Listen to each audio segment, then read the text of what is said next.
ओम शांति।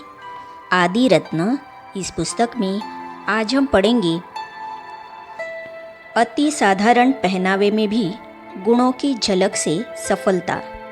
इस विषय पर बहन चक्रधारी जगदीश भाई जी के त्यागी, तपस्वी और सेवामय जीवन के अनुभव को इस प्रकार बताती है। तो चलिए आज हम इसे पढ़ते हैं। जब जगदीश भाई यज्ञ में आए तो बेगरी पाठ चल रहा था। सिंध हैदराबाद से आए हुए पुराने कपड़े कुछ स्टॉक में पड़े रहते थे। उनमें से ही इनको कोई पैजामा कुर्ता मिल जाता था, उसी से काम चलाते थे। कहते थे कभी भी कोई कपड़ा फिट नहीं आता था। कभी किसी पैजामे की टांग ऊपर चढ़ जाती तो कोई नीचे लटकता रहता था। ऐसे ही कपड़े पहनकर बड़े बड़े लोगों से मिलने चले जाते थे, लेकिन उनका बातचीत करने का तरीका ऐसा था कि किसी से भी अपॉइंटमेंट ले आना उनके लिए बहुत सरल था। दृढ़ता इतनी थी, कहते थे कोई काम करना है तो करना ही है, और युक्ति से अपना काम कर ही लेते थे। उन दिनों कार तो होती नहीं थी, बसों में ही आना जाना होता था। रिक्शा के लिए भी पैसे खर्च नहीं कर सकते थे।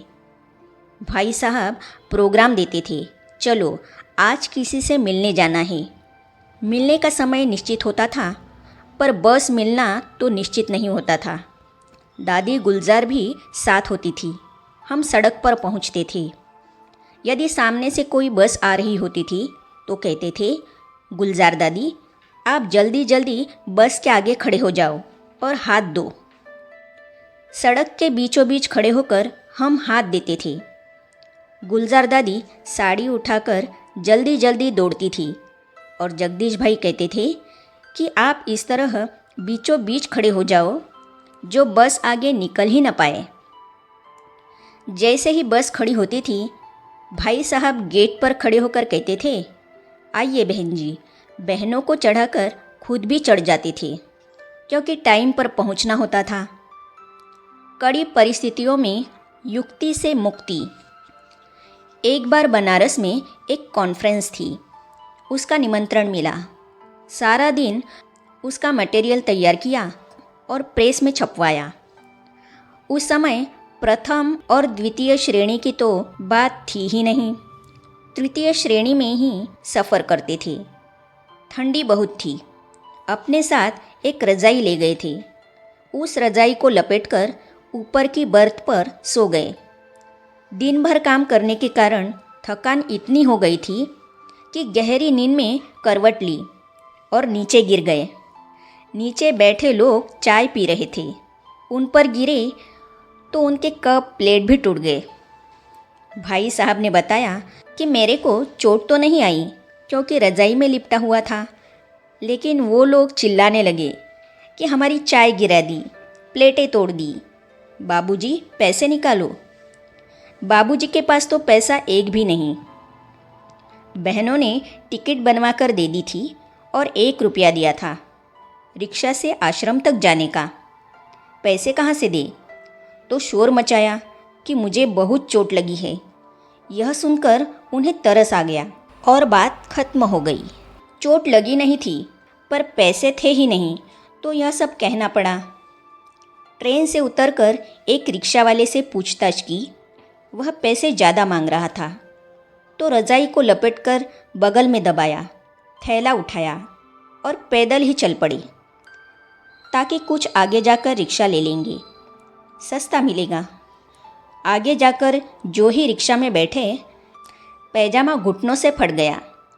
बगल में रज़ाई, एक हाथ में थैला, दूसरे हाथ से पैजामा पकड़ लिया। ऐसी स्थिति में सेंटर पहुँचे।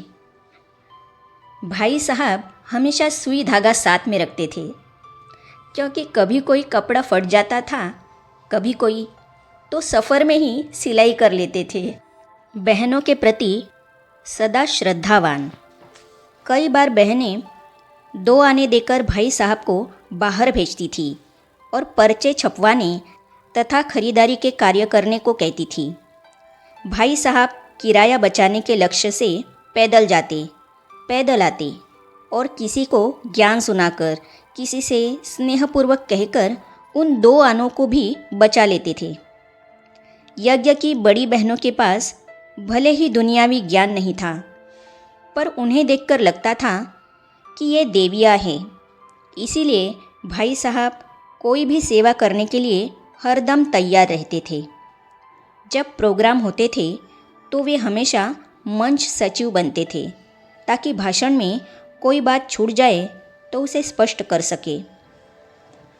बाबा ने भाई साहब को अधिकार दिया था कि बच्चे, तुम भक्ति आदि की या अन्य प्रकार की कोई भी किताब पढ़ सकते हो, फिर उसकी ईश्वरीय ज्ञान से तुलना कर सत्यता को लोगों के सामने रख सकते हो। कई बार हम भाई साहब को कहते थे कि आपके पास इतनी किताबें पड़ी हैं, कुछ हमको भी पढ़ने के लिए दे दो। तो कहते थे, यह ईश्वर की आज्ञा नहीं है। जो आपके काम की चीज़ होगी वो आपको मैगज़ीन द्वारा या साहित्य द्वारा मिल जाएगी। इन्हें पढ़कर आप अपना टाइम खराब क्यों करती हो। माताओं बहनों से जिगरी स्नेह। कई बार सुनाते थे कि यज्ञ के कार्यों अर्थ भी कई प्रकार के कष्ट सहन करने पड़े। एक बार एक बहन थी, ज्ञान में चली तो पति पवित्रता के लिए झगड़ा करता था, फिर केस चला। उस बहन की रक्षा के लिए भाई साहब को मार भी खानी पड़ी, लेकिन कहते थे इन माताओं बहनों को बचाने के लिए ब्रह्मा बाबा ने कितना सहन किया। हमने 4 थप्पड़ खा लिए तो क्या हुआ। माताओं बहनों के लिए बहुत स्नेह था। भाई साहब हर कार्य में बहनों को आगे रखते थे। किसी से मिलना हो, कार्यक्रम लेना हो तो बहनों को साथ ज़रूर लेते थे, क्योंकि बाबा ने बहनों को आगे रखा है। हमें तो मूर्ति बनाकर साथ ले जाते थे। अधिकारी को कहते थे, बहन जी आपके लिए टोली लाई है, और हमें कहते थे आप योग युक्त होकर दृष्टि देते रहना, बात मैं खुद कर लूँगा। विघ्न विनाशक। उनके कामों में विघ्न बहुत आते थे। हम कहते थे आपका नाम इसीलिए बाबा ने विघ्न विनाशक रखा है। विघ्न आएंगे फिर आपको उन्हें खत्म करना होगा। कितना भी बड़ा विघ्न आए, बड़ी से बड़ी बात आए, पर उनके मन में यह नहीं आता था कि बाबा की सेवा नहीं होगी। कई बार ऐसा भी होता था, मान लो गाड़ी में हमें रिजर्वेशन नहीं मिली, तो कहते थे जब गाड़ी चलने लगे तो फ़ौरन चढ़ जाना। मैं कहती थी टीसी देख रहा है आँख टेढ़ी करके, मैं बिल्कुल नहीं चढ़ूँगी। तो कहते थे मैं कहता हूँ चढ़ जाना। हम चढ़ जाते थे। टीसी देखता रहता था। फिर उस टीसी को पता नहीं कान में क्या फूंक मारते थे, अर्थात समझाते थे। जो वह कहता था चलो एडजस्ट होकर बैठ जाओ। बहनों को सदा चैतन्य देविया समझा। दिल्ली का अंबेडकर स्टेडियम खेलने का स्थान है। धार्मिक प्रोग्राम वहाँ न हुए और न हो सकते थे, लेकिन भाई साहब ने अंबेडकर स्टेडियम में प्रोग्राम फाइनल कर दिया।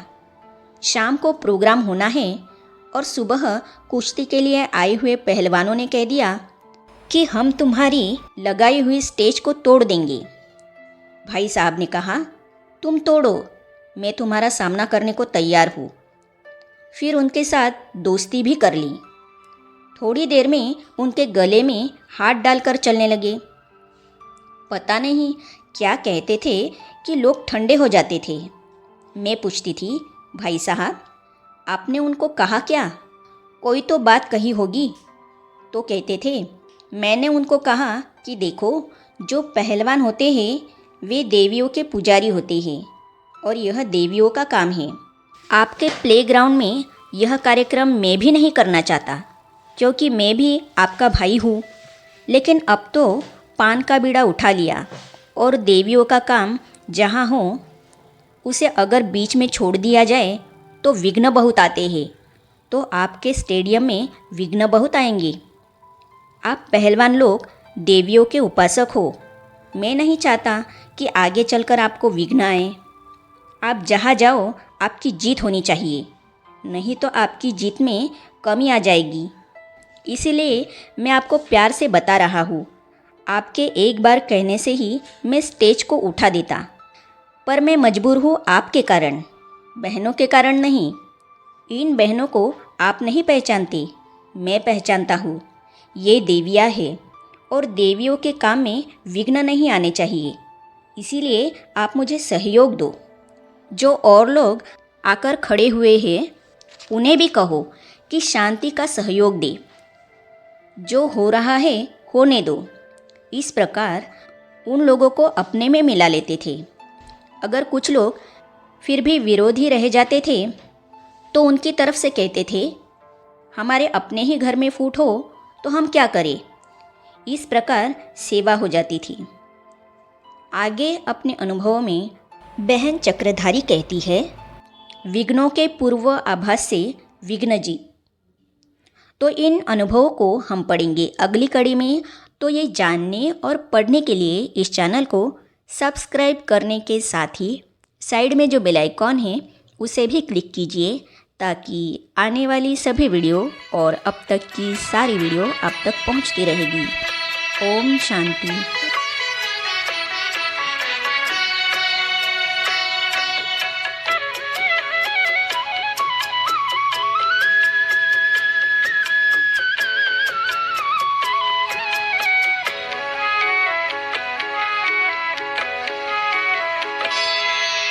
कदम कदम पर मदद तुम्हारी ये एहसास दिलाती है। कदम कदम पर मदद तुम्हारी ये एहसास दिलाती है। सोचो तुमको कौन मिला है, सोचो तुमको कौन मिला है, कौन तुम्हारा साथी है। कदम कदम पर मदद तुम्हारी